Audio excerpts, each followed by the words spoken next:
नमस्कार साथियों, आज हम बात करेंगे उस दिव्य पर्व की जो दीपावली के अगले दिन मनाया जाता है, जिसे कहते हैं गोवर्धन पूजा या इसे अन्नकूट महोत्सव कहा जाता है। यह दिन भगवान श्री कृष्ण गायों और प्रकृति के प्रति आभार व्यक्त करने का प्रतीक है।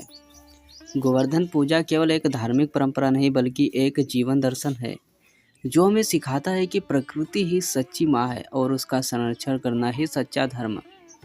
अब हम आपको बताने जा रहे हैं कि गोवर्धन पूजा का आखिर क्या इतिहास है। तो दोस्तों, गोवर्धन पूजा की शुरुआत स्वयं भगवान श्री कृष्ण ने की थी।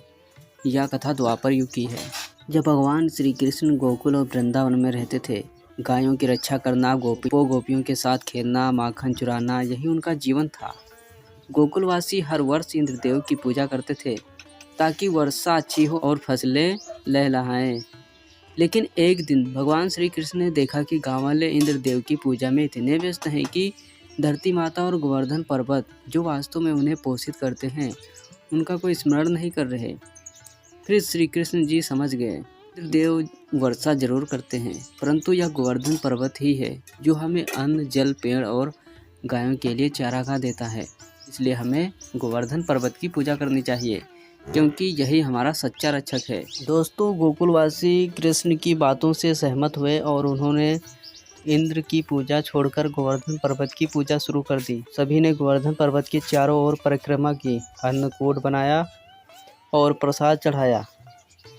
इससे इंद्रदेव को बहुत क्रोध आया। उन्होंने सोचा कि यह बालक श्री कृष्ण उनका अपमान कर रहा है और उन्होंने बदले में भयंकर वर्षा का तूफान बरसा दिया। बिजलियां चमकने लगी, बादल गरजने लगे, मूसलाधार वर्षा से पूरा गोकुल डूबने लगा। गोपियां, बच्चे, गायें सब घबराने लगे।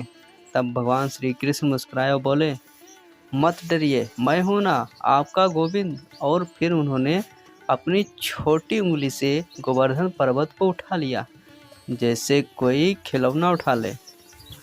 सभी गोकुलवासी अपनी गायें और परिवार को लेकर उस पर्वत के नीचे आ गए। फिर 7 दिनों तक लगातार वर्षा ऐसे ही होती रही, लेकिन पर्वत के नीचे सभी लोग सुरक्षित थे। देवता भी यह देखकर चकित रह गए कि एक बालक इंद्र के प्रकोप को झेल रहा है। अंत में इंद्र को अपनी भूल का एहसास हुआ और वे स्वयं श्री कृष्ण के चरणों में आए। उन्होंने हाथ जोड़कर कहा, प्रभु, मैंने अहंकार में आकर अपनी शक्ति को नहीं पहचाना। आप ही परमात्मा हैं, मुझे क्षमा करें। तो भगवान श्री कृष्ण ने इंद्र को क्षमा कर दिया और कहा,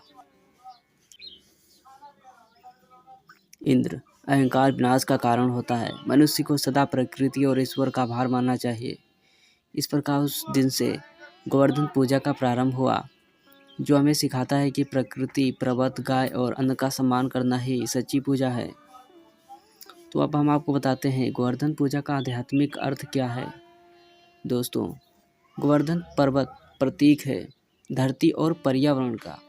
भगवान श्री कृष्ण का पर्वत उठाना दर्शाता है कि हमें संकट में सबका साथ देना चाहिए। इंद्रदेव जी का अहंकार हमें सिखाता है कि शक्ति का उपयोग करुणा से होना चाहिए। गोपियों की श्रद्धा हमें यह सिखाती है कि आस्था और एकता से बड़ा संकट टल सकता है। अब मैं आपको बताता हूँ गोवर्धन पूजा भारत में किन किन नामों से कहाँ कैसे पूजा जाता है। दोस्तों, अन्नकूट यानी अन्न का पर्व कहा जाता है। गोवर्धन पूजा, गिरिराज पूजा, गोवर्धन परिक्रमा दिवस। दोस्तों, ब्रज क्षेत्र, मथुरा, वृंदावन, गोकुल, नाथ द्वारा और गुजरात में इस दिन विशेष महत्व होते हैं। इस दिन विशेष उत्सव होते हैं। गोवर्धन पर्वत के चारों ओर लाखों श्रद्धालु 21 किलोमीटर की परिक्रमा करते हैं। दोस्तों, गोवर्धन पूजा हमें यह सिखाती है कि हमें प्रकृति का आभार मानना चाहिए, अन्न जल का बिल्कुल भी अपमान नहीं करना चाहिए। गाय, गोवर्धन और धरती की सेवा ही सच्चा धर्म है। दोस्तों, पूजा दिवाली के अगले दिन कार्तिक शुक्ल प्रतिपदा को मनाई जाती है। सुबह स्नान के बाद स्वच्छ वस्त्र पहने घर की चौखट पर गोबर से गोवर्धन पर्वत का स्वरूप बनाएं। इस पर्वत को छोटे गोबर के टीले, पेड़, झरने, नदियाँ और गायों की आकृतियों से सजाया जाता है। अब मैं आपको बता रहा हूँ कि गोवर्धन पूजा की क्या विधि है। पूजा स्थान को गंगा जल से शुद्ध करें। गोबर या मिट्टी से पर्वत बनाएं। और सामग्री में दीपक, जल, धूप, फूल, अक्षत, रोली, गुड़, अन्न, मिष्ठान, तुलसी दल ये सब रखें। भगवान श्री कृष्ण की प्रतिमा या चित्र स्थापित करें। अन्नकूट प्रसाद तैयार करें। कम से कम 56 प्रकार के व्यंजन बनाएं, जिसे 56 भोग कहते हैं। और पूजा की विधियां यह हैं: दीपक जलाएं, ओम नमो भगवते वासुदेवाय इसका मंत्र का जाप करें। भगवान श्री कृष्ण को पुष्प और तुलसी से अर्पित करें। गोवर्धन पर्वत पर परिक्रमा करें। अंत में आरती करें और प्रसाद वितरित करें। अन्नकूट का अर्थ होता है अन्न का पहाड़। इस दिन भगवान श्री कृष्ण को विभिन्न प्रकार के अन्न, मिठाइयाँ, फल, दूध, माखन और सब्जियां अर्पित की जाती हैं। यह दर्शाता है कि भगवान ही अन्नदाता हैं और हमें उनके प्रति कृतज्ञ रहना चाहिए। अन्नकूट का भोग बाद में सबको प्रसाद रूप में बांटा जाता है, जिससे सबको समान भाग मिले, चाहे अमीर हो या गरीब। यही समता का संदेश है। साथियों, कृष्ण लाला या पर्वत की पूजा क्यों करते हो? साथियों, एक दिन यशोदा ने कहा, कृष्ण लाला या पर्वत की पूजा क्यों करते हो? तो भगवान श्री कृष्ण ने कहा, माँ, यह गोवर्धन पर्वत हमें अन्न, जल और छाया देता है। यह साक्षात ईश्वर का रूप है। तो इस पर गोपियाँ कहती थीं, पर लाला इंद्रदेव नाराज हो जाएंगे तो भगवान श्री कृष्ण जी कहते थे, जो अपने कर्म से जीवन देता है उसकी पूजा करनी चाहिए, न कि केवल भय से। फिर एक दिन नंद बाबा कहते हैं, तो आज से हमें गोवर्धन पर्वत की पूजा करनी चाहिए। फिर सभी ने अन्नकूट बनाया, पर्वत की परिक्रमा की और गोवर्धन महाराज की जय के नारे लगाए और गोवर्धन पर्वत की पूजा प्रारंभ हो गई। साथियों, जब इंद्र ने 7 दिन वर्षा बरसाई, तब भगवान श्री कृष्ण ने पर्वत उठाकर सबको बचाया। इसलिए इस दिन लोग भगवान श्री कृष्ण की लीलाओं का स्मरण करते हैं और गोवर्धन लीला का मंचन करते हैं।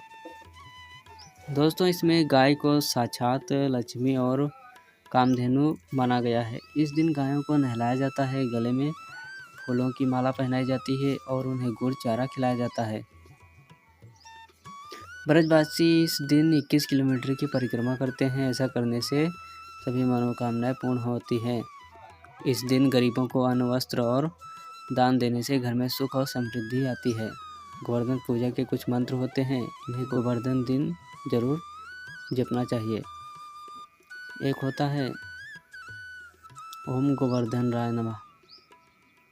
और इस दिन जब आरती की जाती है तो जय कन्हैया लाल की जय, गोवर्धन नाथ की ये वाली आरती की जाती है। दोस्तों, भगवान श्री कृष्ण ने सिखाया है कि ईश्वर वही है जो सब में है।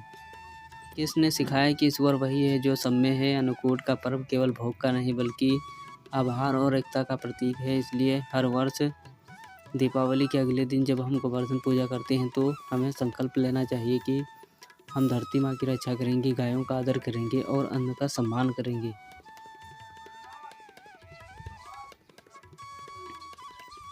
इसी तरह से ये वीडियो यहीं पर समाप्त होती है। आपको इस वीडियो से क्या शिक्षा मिली, कमेंट बॉक्स में बताइए। ऐसी और वीडियोज़ देखने के लिए चैनल को सब्सक्राइब कर दीजिए। धन्यवाद।